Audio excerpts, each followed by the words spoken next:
So starting off this list with Doug, so you might be very surprised by this pick, but I think that most players underestimate Doug. You're able to cycle a lot of supers with his new trait.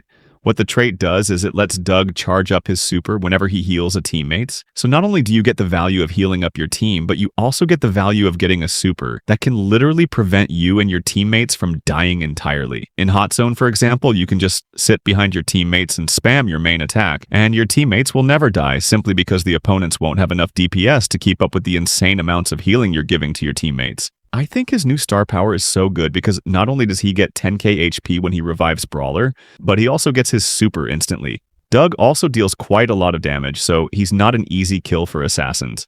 When Doug gets his hypercharge, he's going to be one of the best brawlers in the game, if not the best, so it's safe for you to max him out now. So now moving on to the 9th best brawler in the game, we have Lu. So I'm actually very surprised that Lu didn't receive any nerfs in the past update. I think the reason why Lu is insanely good in the meta is the reload speed buff which he got in a previous update. This buff was a game changer for Lu, as it allows him to hit more shots. And even if you miss a few shots with Lu, you can always shoot another shot and probably hit that opponent, which will help you cycle your supers a lot faster and give yourself and your teammates a huge control advantage over the enemy team.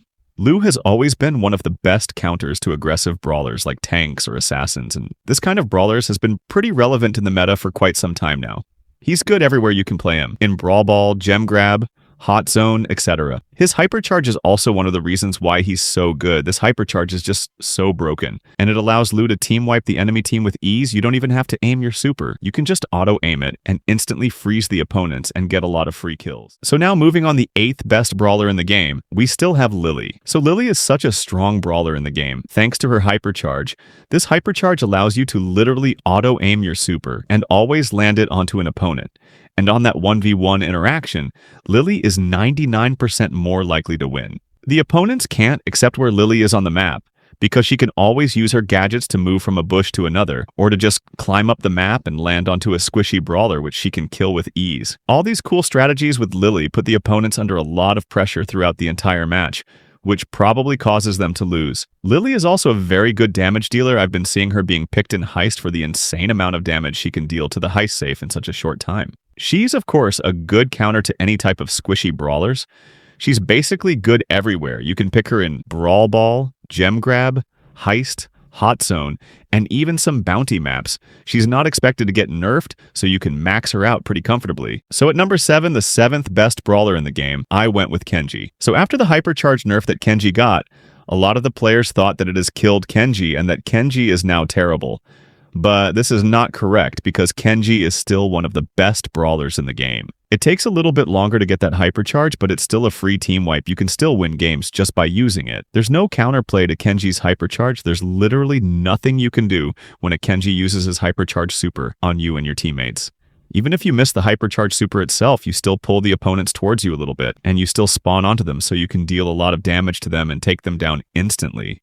You can also heal up instantly in case an opponent's dealt a lot of damage to you just by using his gadget. It helps him to stay alive for so much longer on top of the healing that he already gets when dealing damage to opponents. So Kenji will always remain as one of the best assassins in the game, and I highly suggest you to max him out. So at number 6, I went with Bee. So I'm very surprised that Bee didn't receive any nerfs. That's because she's insanely broken and versatile. Bee is the perfect counter to any sort of aggressive brawlers like tanks and assassins, but she's still a very good option against snipers because she has a long range and precise shots, which helps her dominate in open maps and keep control.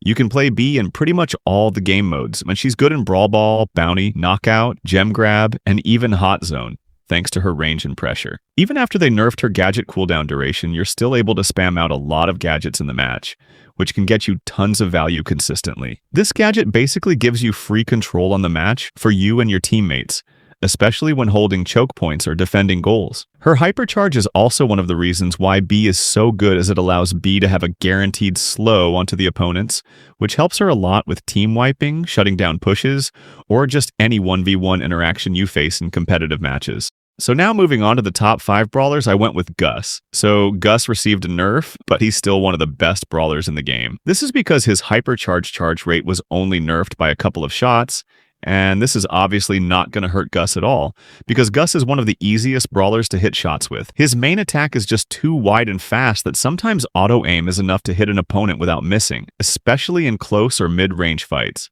His gadget is so good at confirming kills, and it helps him to deal a lot of damage in such a short time, especially when you're trying to burst someone down quickly or catch them off guard. His super is just so good at keeping him alive, or he can just give it to an assassin and win the game instantly off a single push with support. Again, his hypercharge is still very broken. It helps him to deal a lot of damage onto opponents, and it helps him win a lot of 1v1 interactions with ease, making him incredibly reliable and hard to counter in many comps. So at number 4, I went with Jayong. Jayong didn't receive any nerfs in the last update, although he's arguably the best support brawler in the game. His speed attack allows you to put a lot of pressure on the map by just speeding up your teammates, especially if you have a tank or assassin in your team. That would be even better for you since they can rush in faster and get value quickly. His heal main attack deals more damage than the speed one does, and it comes in clutch when one of your teammates is low on HP and needs that quick support mid-fight. Although Jayong is a support brawler, he can still survive and even kill aggressive brawlers thanks to his gadget,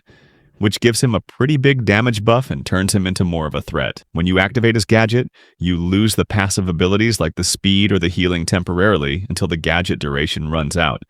So make sure to only use it when you absolutely need to deal extra damage to opponents or secure a kill. Timing is everything with it. So at number 3, I went with Kazay. So a lot of people have been underestimating Kazay ever since she was released.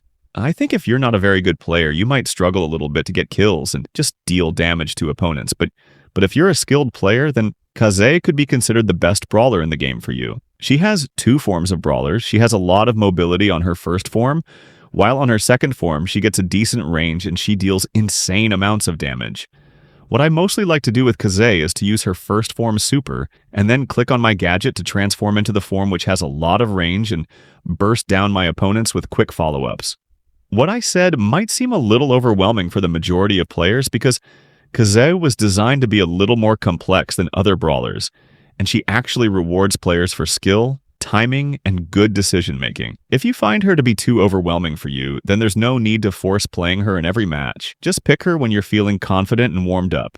So now moving on to the second best brawler in the game, I went with Hank. So Hank received a gadget cooldown nerf, and we know over time that these nerfs don't really do a lot. So I'd say that Hank is still very good in the meta and hasn't changed at all. So whenever Hank gets his first and starts cycling supers, there's literally no way to kill him, thanks to the insane amount of healing he gets when using his super. And once he gets that first super, it's almost impossible to stop him. You can also kill throwers from behind walls or just deal a lot of damage to them while staying completely safe. His shield gadget is so good because it allows him to survive for a little more time than usual, and sometimes that's all you need to take out 1 or 2 brawlers.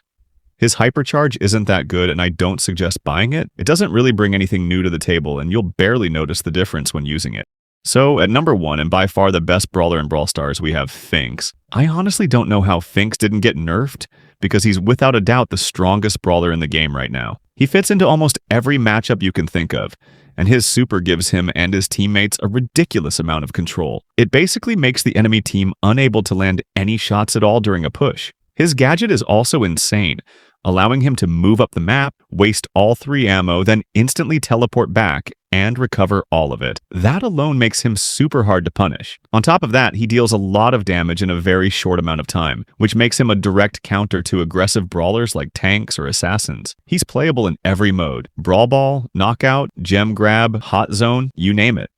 If you're looking to invest coins or power points, Finks is easily one of the safest and strongest options right now.